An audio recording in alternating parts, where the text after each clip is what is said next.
Good morning, everyone, and thank you for joining us for our latest Ontario Medical Association briefing on important healthcare issues in the news. My name is Dr. Andrew Park, and I'm the president of the OMA, which represents more than 43,000 doctors. Far too many Ontarians, a staggering 2.3 million people, are already without a family doctor, and that number is expected to nearly double in just 2 years. The OMA is concerned about the declining number of medical students choosing family medicine. Today, we will hear from a few medical school leaders across our province about the situation in their communities and what the solutions are needed. Each year, medical school graduates decide what type of medicine they want to specialize in. The Canadian Residency Matching Service, or CARMS, matches graduates with residency placements at medical schools in 2 rounds. Following the first round of this year's match, there were 108 unfilled family medicine spots out of a total of 560 in Ontario, up from 100 unclaimed spots last year. That's a sharp rise from 61 in 2022, 52 in 2021, and 30 in 2020. The second round of matching will be this Thursday, and Ontario's doctors are watching very closely what the results will be. Medical students must see family medicine as a desirable and rewarding career choice, or they will choose another specialty. Students are aware of the funding issues and the administrative work associated with practicing comprehensive family medicine and don't want to enter practice in a broken system. We must address these problems and promote family medicine as a rewarding and an impactful career choice. It is clear we need to act now to ensure there is a future for family medicine in Ontario. We have to ensure that funding for doctors keeps pace with the rising cost of inflation and is reflective of their ability to operate their practice. In the past 10 years, inflation has grown by 25.4%, while average billings have grown by only 6.1%. Another reason medical students may not be choosing family medicine is that they hear about the crushing administrative burden that exists. No one goes to medical school to fill out forms. Doctors want to care for their patients, but the administrative work that has crept into medicine makes it feel less about caring for people and more about paperwork. This has to change. What does this all mean for patients? It means that there will be less family doctors practicing family medicine, which means less access to care. Family doctors are the foundation of the healthcare system and are the vital link to specialist care. They help patients stay healthy, prevent disease by identifying risk factors, manage chronic disease, and get their patients access to diagnostics and many other healthcare services. Lack of access to a family doctor can negatively impact health outcomes. According to the College of Family Physicians of Canada, patients with a family doctor have better health outcomes, including fewer preventable hospitalizations and improved outcomes for chronic conditions. The result of the family doctor shortage is that people will be left with unattended healthcare concerns that lead to poorer outcomes. I'd now like to introduce my physician colleagues who are all leaders at medical schools across the province. Dr. Kathy Risden is a family doctor and the chair of the Department of Family Medicine at McMaster University. Dr. Gina Piliotis is the Associate Dean of Undergraduate Medical Education at Queen's University. And Dr. Azadeh Moaveni is a family doctor and Director of Undergraduate Medical Education in the Department of Family and Community Medicine at the University of Toronto.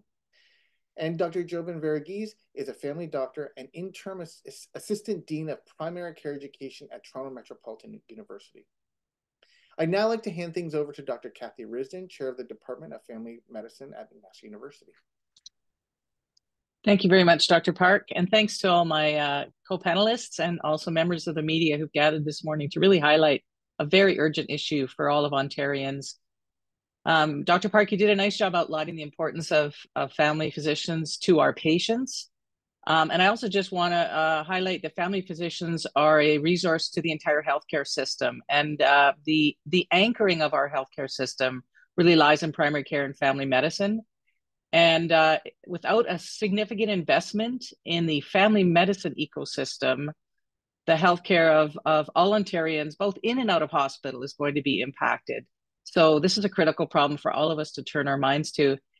And I want to just spend a few more minutes thinking about that family medicine ecosystem. We are talking a lot today about why medical students aren't choosing comprehensive family medicine, and my colleagues will bring some really important points to that. But I want to highlight a piece of the investment in future family physicians that is also very critical, and I think somewhat hidden and perhaps poorly understood. And that's the fact that medical students who want to become family doctors train in family doctors' offices. So we have a medical workforce that is also a teaching workforce, and they are absolutely critical to our future. If you think of a family doc who takes students over the career, they've trained hundreds of students to be future family physicians, and those students will see thousands and thousands of patients over their life. So every one medical teacher that we lose is actually the loss of a significant future, and potentially the loss of the capacity to train the family physicians that we are being told to train in Ontario. So it's been very exciting to have several new medical schools announced. That's a fabulous contribution to our future. Exciting to have some expanded residency positions announced for all the schools in Ontario, but we're actually losing our family medicine teachers. And that really relates to the issues that we'll explore in this panel. The working conditions for family physicians right now are extremely challenging. We are losing many to retirement and to switch from comprehensive practice to more focused practice. We're losing our teachers. So an immediate investment in the teaching workforce of family medicine is sort of, I would say, one of the most urgent priorities, because without that workforce, all of the efforts our schools, our policymakers are doing to explain to medical students how fabulous the family medicine career is, those efforts will fall short because we won't have a place to train them. So investments in the direct costs of teaching are really important. Our preceptors haven't had a raise for over 20 years. That's simply unacceptable. And an investment in the ecosystems that allow for successful education all over Ontario, within cities, within small towns, within rural placements. There's so much thought and creativity being put into training environments, but those training environments are shrinking because family docs are under such strain and pressure. So I will leave it to my colleagues to describe in more detail what we're hearing from students. In the ideal world, we get a motivated student who gets inspired by a family physician. That was certainly my experience, and the magic happens. But we really have to protect those environments where our physicians are practicing so they can be our teachers of the future. Back to you, Dr. Park. Thank you, Dr. Risden. I think all of us, certainly on this panel, can identify with having that preceptor or that supervisor, that family medicine teacher that inspired us into a career of where we are in our lives. I'd like to hand things over to Dr. Gina Piliotis, the Associate Dean of Undergraduate Medical Education at Queen's University. Dr. Piliotis. Thank you very much, Dr. Park, and thank you for inviting me to this panel. This is an extremely important discussion, and I'm quite happy to be invited to be part of it, and with my colleagues as well. I do think that this is a very multi-system problem. So there's no question that our young medical students listen to the news and hear all of the stresses and look at a career in family medicine and say to themselves, that seems really, really hard. And so there's no question that is part of the problem as far as our students choosing family medicine as a career. But there's multiple layers that we have to address as well. And one of them is the actual medical school training that they undertake. Most of our schools are still very much specialty based with respect to our clinical training and our preclinical teaching. We don't have enough family doctors in front of our students at an early stage of their education to be modeling careers and the profession. And so that's definitely part of what we're trying to address. At Queen's, we have developed a new campus in Oshawa with partnership with Lakeridge Health. And this is a program that is dedicated to students who have chosen a career in family medicine at the get-go, and they enter the program, and the program is designed to deliver all of the medical school through the lens of a family physician. So that's multifaceted. One is actually teaching from a generalist perspective, which is not an easy thing to do, and something that a lot of our schools want to try and do, and hopefully we'll learn from this and adapt that to our main campus as well. But also having our community family physicians doing the teaching and in front of our students from day one as well as integrating clinical experiences longitudinally at a very early phase.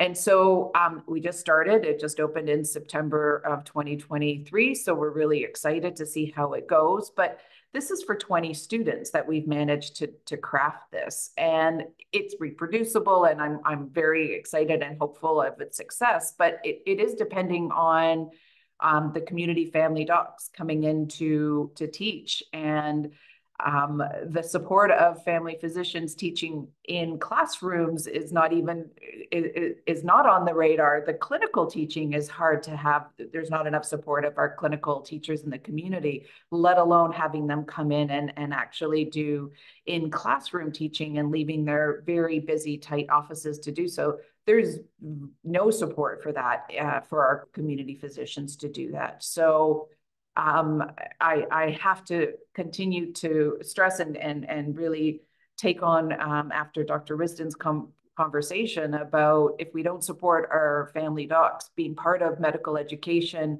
both in-person teaching and in clinical teaching, that it's impossible for our students to be able to see family medicine as important as it is, and be able to think of themselves in that career. So I think that that's one thing that we're trying to change, but we need the support of our community family docs, the support of them to support us in that endeavor.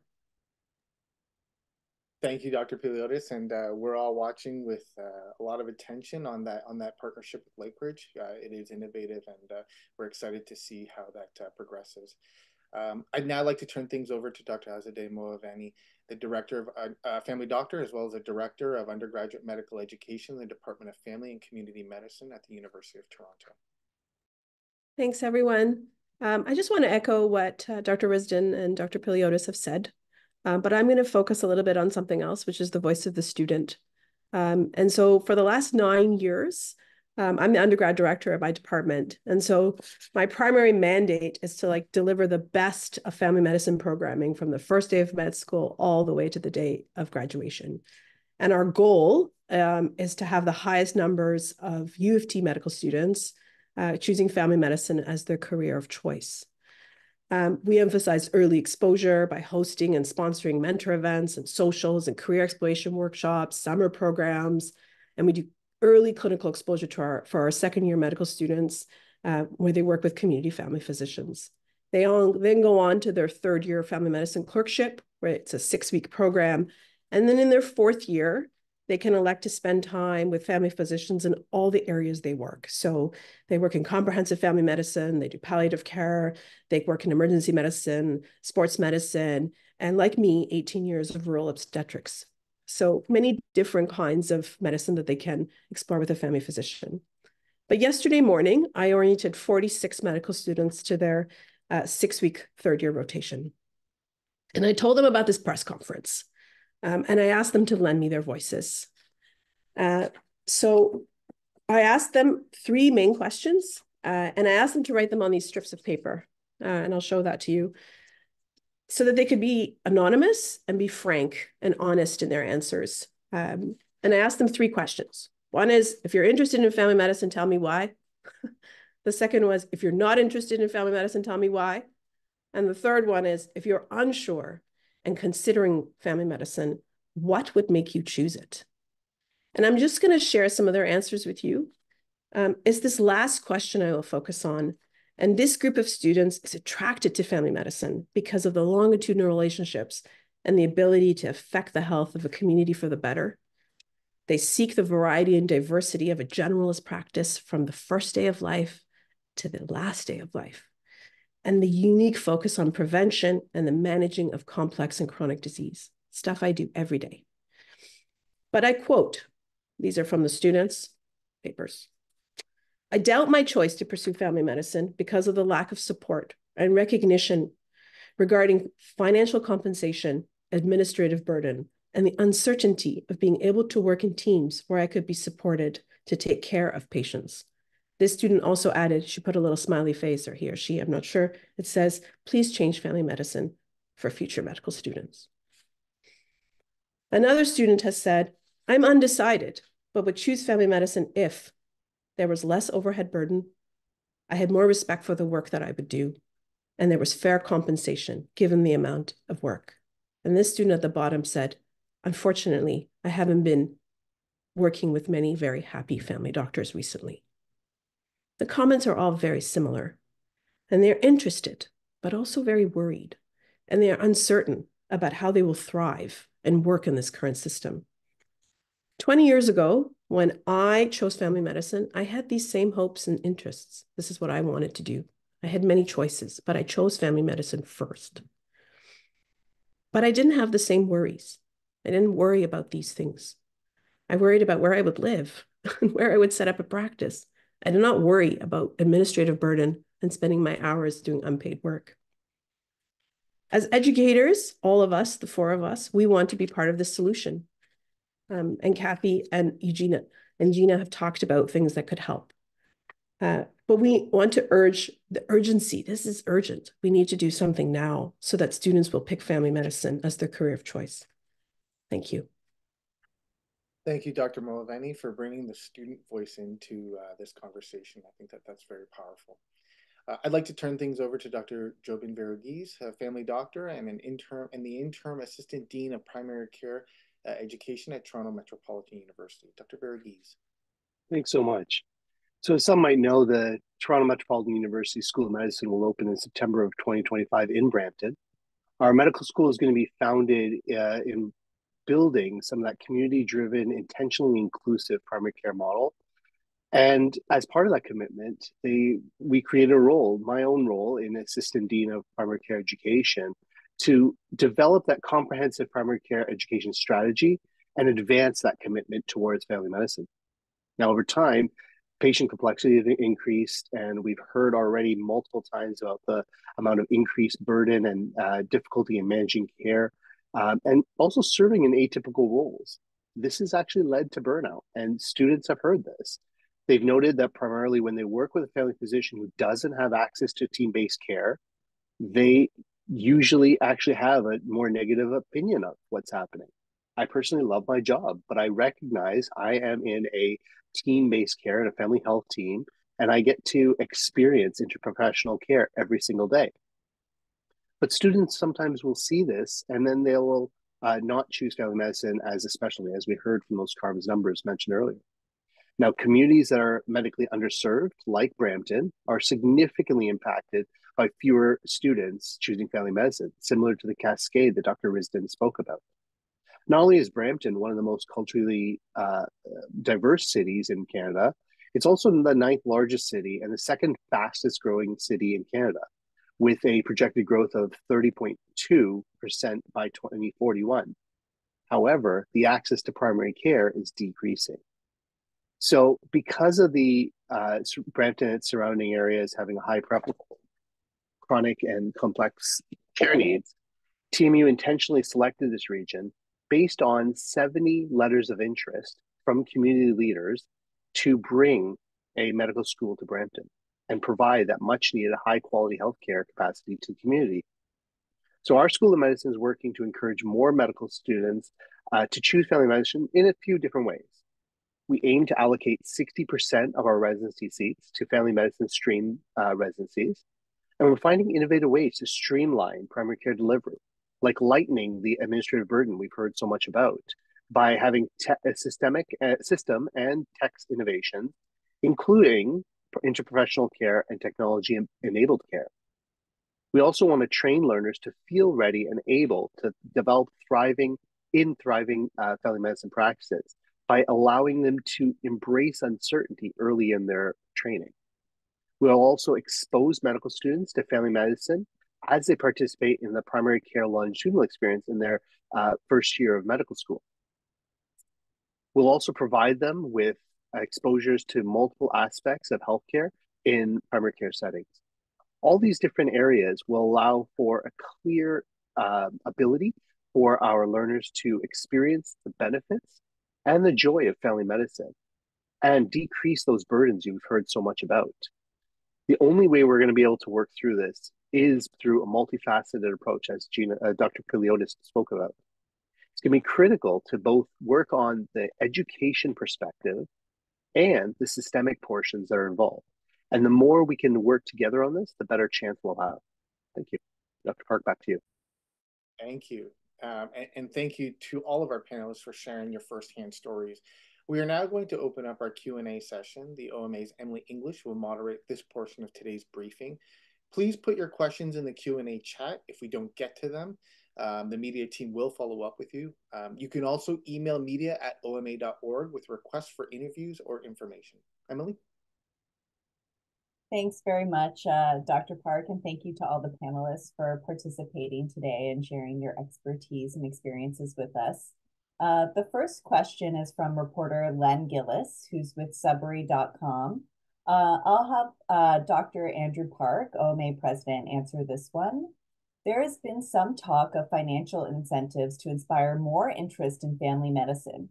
Could that work, and would the government be willing to bear the cost? Dr. Park? Yeah, as I mentioned in my opening remarks, there's no question that additional financial incentive is needed for family medicine. I think there's two components here. There's a financial assistance required, but also there's the systemic issue that we need to tackle. And each of my panelists have talked about that.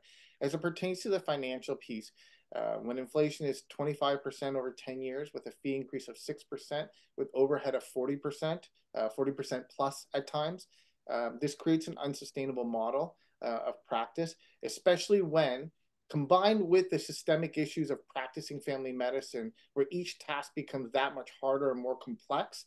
We definitely need the financial incentives as well as the support to actually do the job, or else this will be a failing model. Thank you very much. And a question for Dr. Azadeh Moveni. Can you tell us, as a practicing family physician, can you explain more about the administrative burden facing family doctors? Oh, sure. Okay. Well, I'm talking to you today instead of monitoring my inbox, I shall say.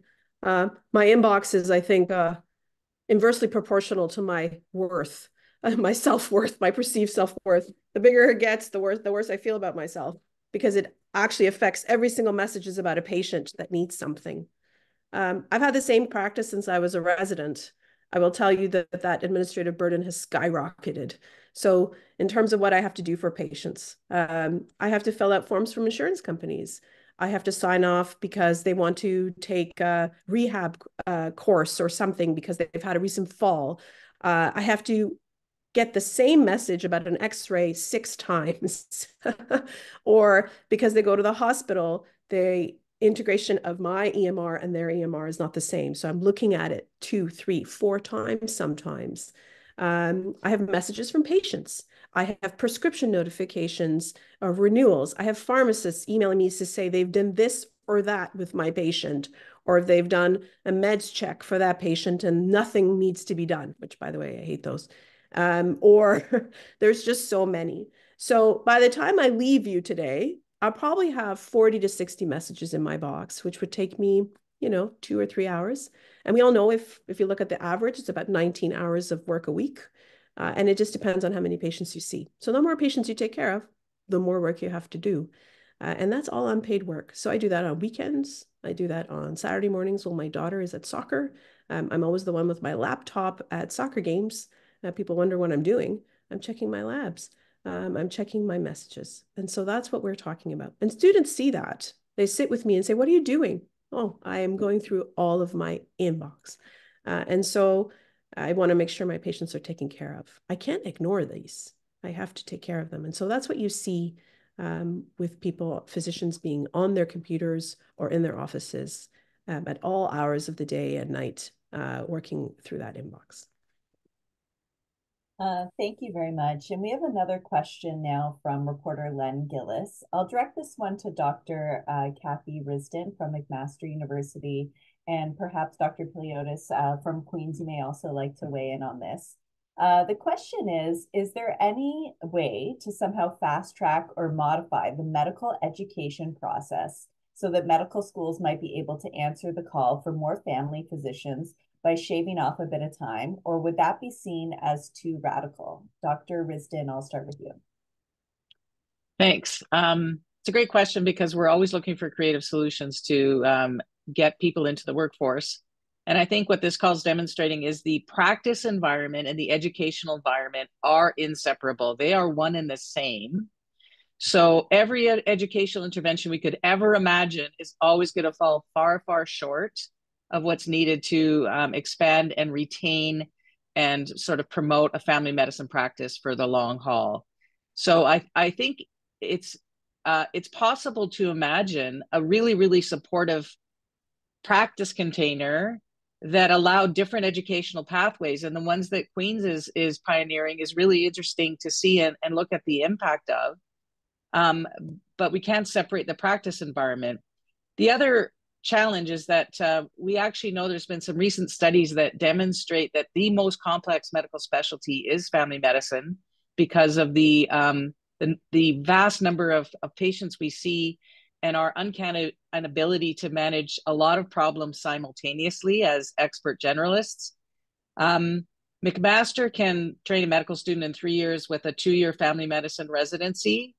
And that is sort of the shortest time to get someone out. And our graduates are still telling us that they would love to be part of a team. They would love to be part of a supportive environment so that their clinical confidence and expertise grows in their first few years of practice. So with really supportive practice environments, we could probably grow really strong and confident family docs who stay for the long haul. But again, we have to address the practice environment. Thank you very much. And Dr. Paliotis, could you also weigh in on, is there any way to somehow fast track or modify the medical education process? Yeah, happy to. Certainly when we built our program in Oshawa, we did ultimately hope to design a truly integrated undergrad, postgrad residency program. For those of us on the call know undergraduate medicine, the 4th year of our medical school is sort of cannibalized by this CARMS process. And with removing that from our students in this program, we have a lot of time that we get to integrate with our postgrad or residency colleagues to really develop a much more integrated and transitional educational program. So I do think it's possible. And the problem is there's a lot of we couldn't do it in time to launch this program by any stretch because there's so many regulatory authorities, both from the College of Family Physicians, from the medical school accrediting body, from our university senate. Like there'd be so many different places that we'd have to have a truly integrated program, which I do think we could very easily shave off time, not because there's less to do in family medicine, but because there's wasted time in our MD programs that we could recapture. So I think that is something that we're thinking about. It's just a very, it's in its early phases and we're focusing on getting our program up and running. And then that's the next part that we're hoping to tackle. Thank you very much. And a question now from Sinead Duggal, who's a reporter with the Trillium. I'll direct this one to OMA President Dr. Andrew Park. Dr. Park, could you speak to how the proposed changes to the capital gains tax at the federal level plays into this issue, both in terms of impact on those currently practicing or those looking to get into family medicine? Yeah, for sure. So with the capital gains inclusion rate going from 50 to 66%, which is a 33% increase, this impacts physicians in a couple of ways. Number one is that by incorporating, physicians have a vehicle to save for their retirement. And as they sell off those assets into their retirement, they're going to be included at a higher tax rate, which means that they are going to be taxed more heavily on those inclusion rates. All that sounds really technical, but the bottom line is this, is that if you're saving for retirement or if you have a pension and a portion of that, 5 to 10% based on the calculation are just clawed back, that's going to have some significant implications for you. Either you're going to have to work longer or you're going to have to change scope or look at other alternatives. So again, when we talked about 25% inflation with 6% fee increase and 45% overhead, and now you're looking at the length of your career based on what you can store away in your corporation to eventually help you later on, either means that you're going to try to reduce your overhead by looking at other alternatives, which again depletes the workforce in comprehensive family medicine, or it means you're going to have to work longer in a system that is not geared towards you being able to do the patient care that you want to do. So for those that are working nearing retirement, that's a hard sell. For those that are looking at it, they don't need another reason to not do family medicine. And for those that are thinking of switching, you know, if you're close enough, this gives you the push that you need. I think it is the responsibility of our governments to work collaboratively to ensure that they're creating the environment in which family medicine is sustainable.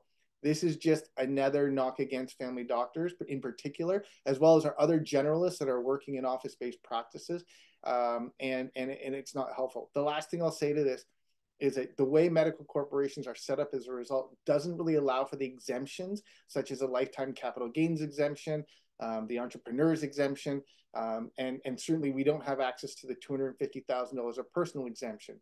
So every single dollar that we sell of our assets, for the most part, with some exclusions, is going to be taxed at that higher inclusion rate. So, you know, this is one of those things that doctors are looking at from the financial perspective and making hard decisions about where they're going to be in the next few years. Thank you very much. And we have a question from reporter Megan Ballo with the Kingston Whig Standard. And I'll direct this to Dr. Piliotis, who is from Queen's University. How important is Queen's University and the healthcare infrastructure in Kingston in nurturing the province's future family physicians? And also, do we see students specializing in family medicine and leaving the province to practice? Thank you. Happy to speak to the Whig. This is an important problem or issue that I'm sure all of our schools face.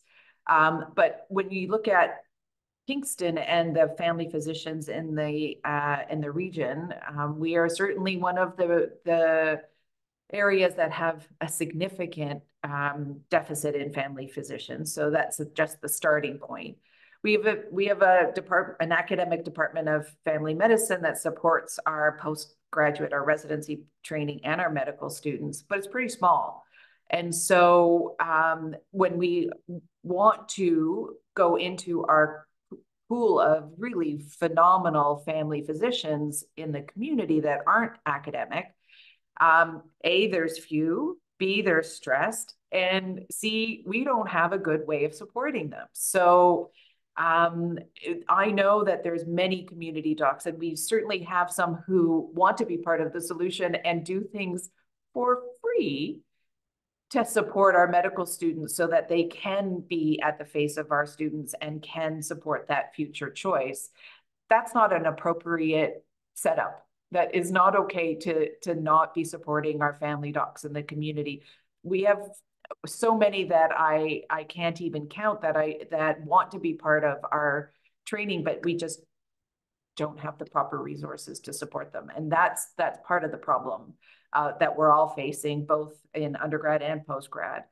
And as far as students choosing family medicine and leaving, other provinces are making changes. And if they're setting up practice environments that are much more conducive to family docs doing their job best and the most healthy approach to both patients and to their own self-worth and practice, they will leave. And so I think that it is, you know, we can learn from other provinces that have made some changes and really start pushing the issue provincially. Thank you very much for that answer. And we have a question now from reporter Megan Ogilvie with the Toronto Star. And I'll start with Dr. Jobin Verghese on this one, and perhaps a few more of the panelists may like to weigh in. The question is, the Ontario government has expanded medical seats, invested in family health teams, and is funding new medical schools. What is your specific ask to help address the practice environment? And is this being addressed in negotiations on the 2024 Physician Services Agreement? Dr. Verghese, I'll start with you, and then perhaps Dr. Park can weigh in on system-level solutions and negotiations as well. Sure. I mean, I think from a medical education perspective, one of the clear systemic needs are going to be built into the actual community doctors that are doing the teaching. Currently, we're in a situation where a family doc that is providing community clinical education is being asked to take on learners in their space where they may or may not have extra rooms for that learner, and being done in a way that the compensation basically comes out to about $25 per half day. It ends up being a ask of goodwill and altruism, and similar to what Dr. Risden was talking about, really health human resources for our future. And so critically, it's going to be both and a situation of improving the systemic options that are available. So yes, teams are being introduced, and that's lovely and really, really important. It's going to need to be expanded further. In order to really get to a point where every Ontarian has access to a family doctor, we need to get to a point where every Ontarian actually has access to a family doctor that has access to team-based care. And that's a big ask, and it will take time. But I imagine that the way that we're going to do that is by creating those systemic changes.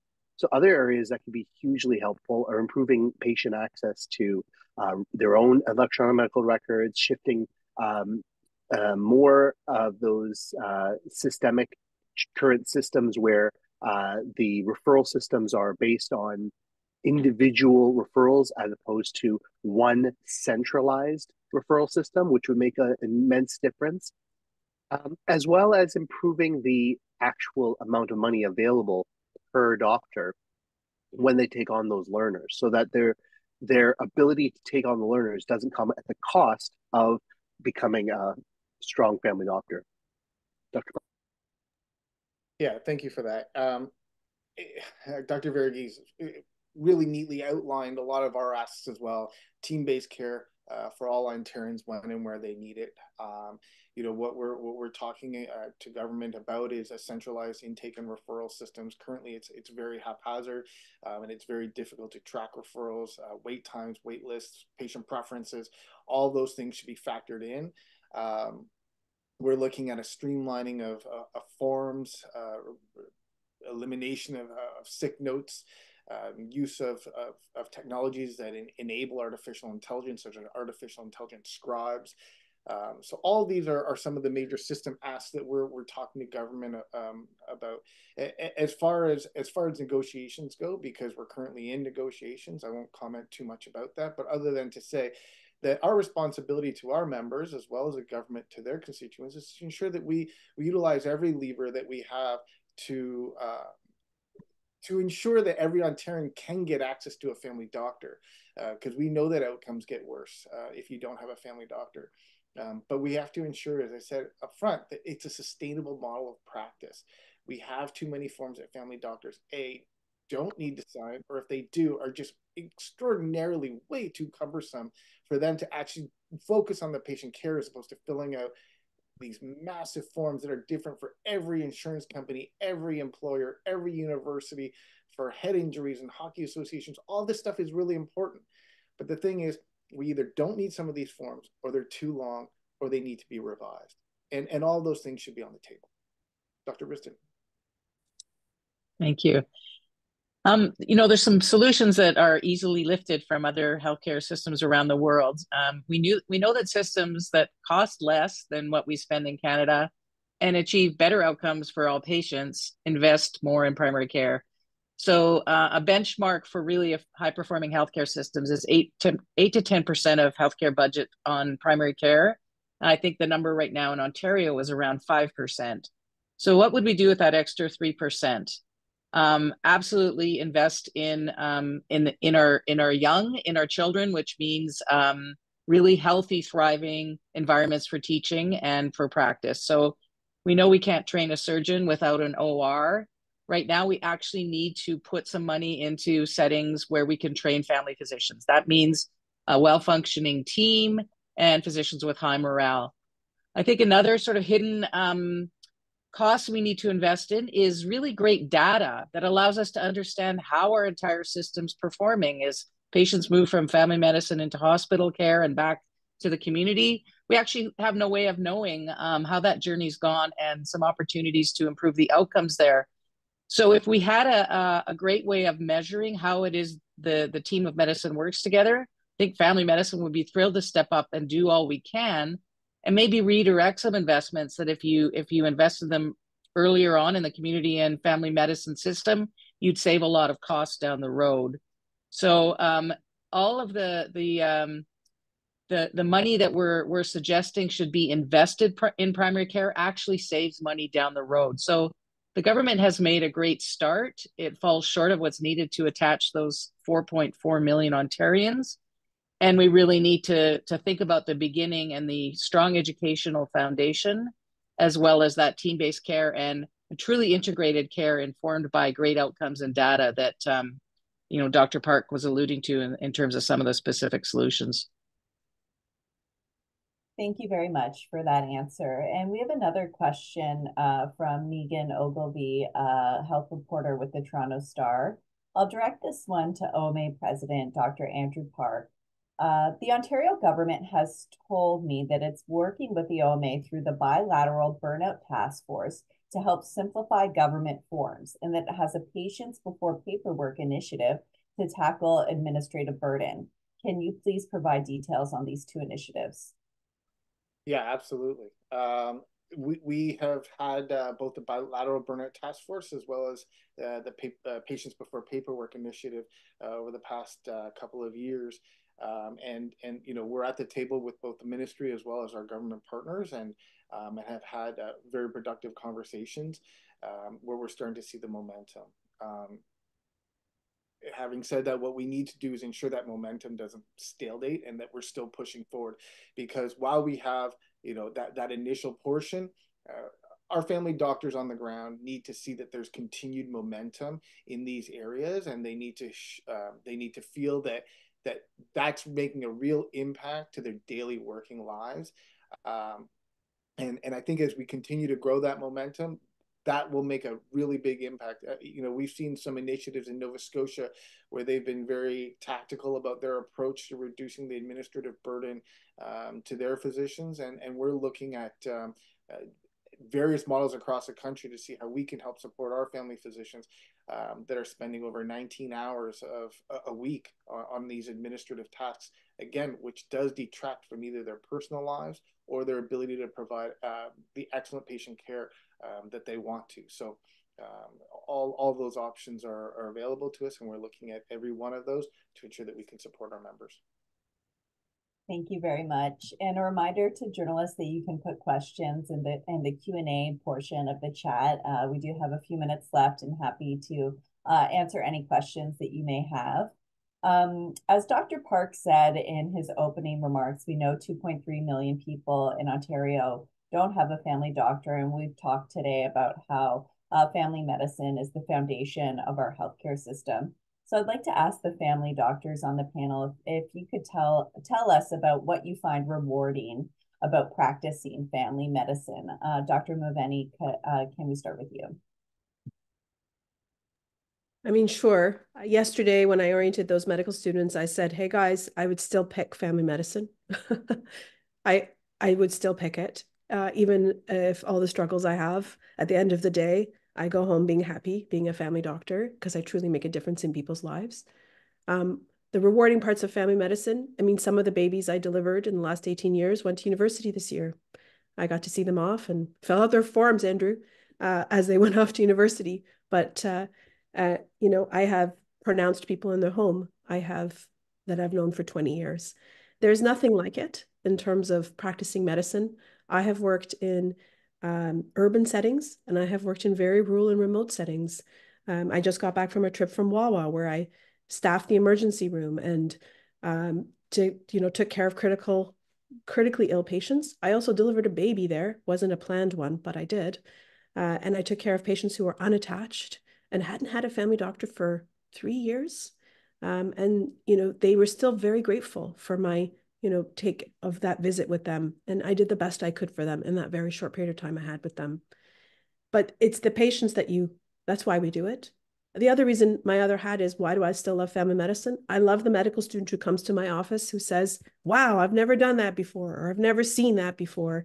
And teaching them is truly a joy. And hoping to, be that person that might convince them that this is the job for them is something I strive for every day, right? So being a mentor and a teacher and a family physician, and the model that I want to model what it is to be a physician. So I mean, I still find those things rewarding. Do we have our challenges? Yes. And I think Dr. Risdon and Dr. Verghese and Dr. Piliotis have said some of the systems changes that need to change so that we can continue to provide the kind of healthcare that we want to provide to all Canadians.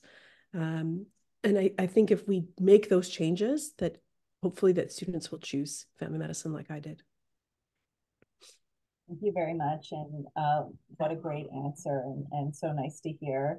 Dr. Verghese, could you also tell us what you find rewarding about practicing family medicine? Yeah, Dr. Mulvaney covered it really well, but I think it is that idea of being able to really connect with our patients.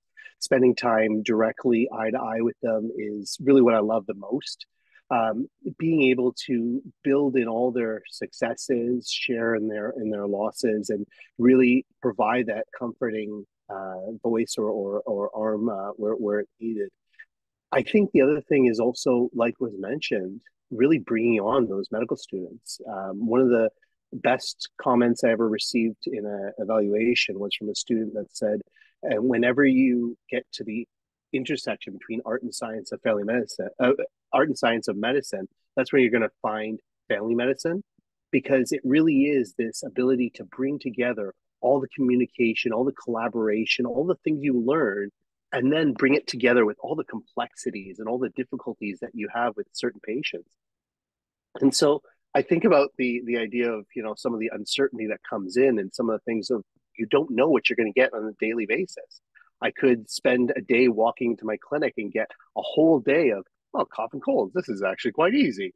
And then you get another day where you get a lot of heavy psychosocial and a lot of different things that come through, including one time we delivered a baby in our office unexpectedly as well. So these are all things that you actually gain the uncertainty, the ability to really build in that expertise. And I think that is such a rewarding experience both to have and to share.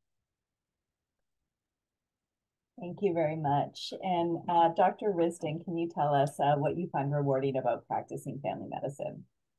Oh, I'm so glad you let me answer this question too. It's such a delicious one. The phrase I use, Dr. Verghese, is the biology meets biography. And I do love walking in a room, whether I've known a patient for a long time or just meeting them, and thinking to myself, okay, at the end of this visit, I want you to feel seen and heard as a patient. I want you to feel that your life choices have been factored in to whatever it is we need to do next. And actually that's powerful, even if it is a cough and cold, because usually something else might be going on. And it's very powerful when we encounter all of the uncertainties, the pivotal life milestones, the losses, the grief, the joys.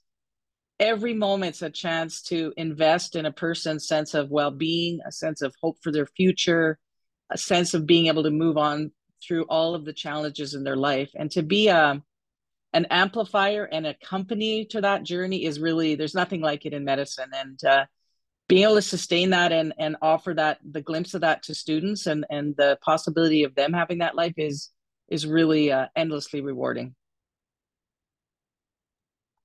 Thank you very much. And we want to speak more about the impact of the family doctor shortage. We know 2.3 million people in Ontario don't have a family doctor. So we want to hear more about some of the impacts of that on a patient level. So Dr. Jobin Verghese, could you start us off and tell us about the impacts of patients not having access to a family doctor? 100%. Yeah. And one of the problems it does come down to when Ontarians don't have a family doctor, it increases the likelihood that their complexities and the necessities that they need for their health actually get worse, and they present to specialists, to ERs at a far more advanced stage.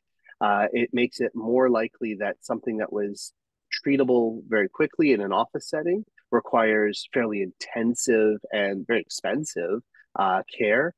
There's also a strong amount of difficulty with coordinating care. And I think specialists would agree as well that there's difficulty in knowing what to do with certain results and certain aspects that normally a family doctor does every day.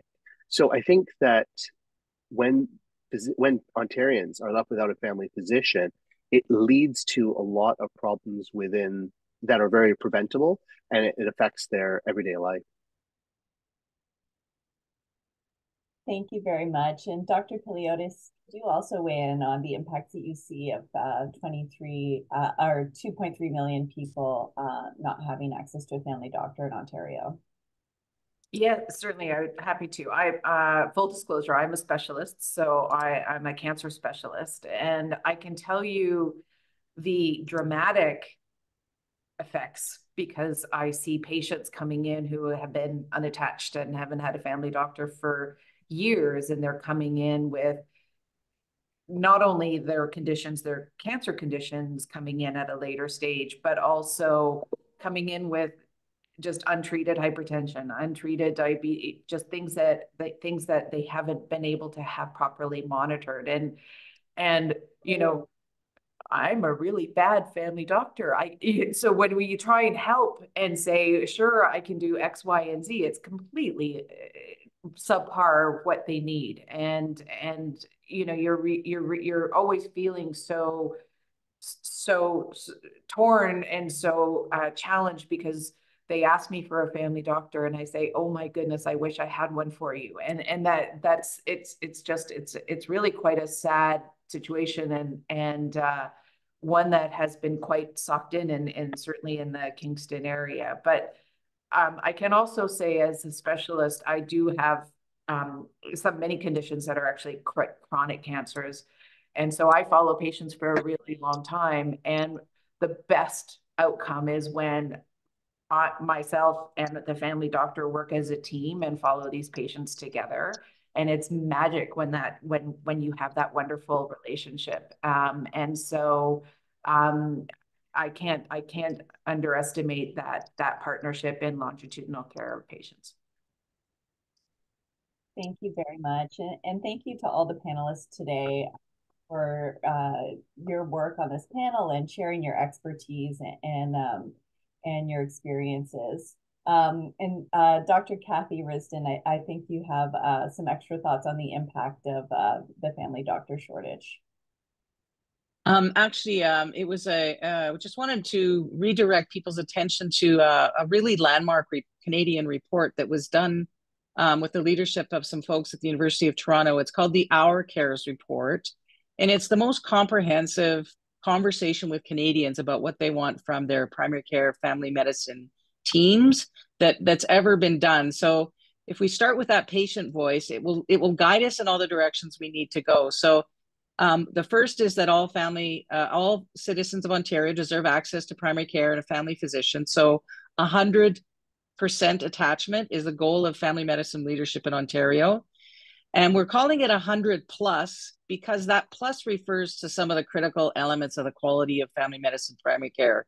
So we've talked about team-based care, we talked about investments in education.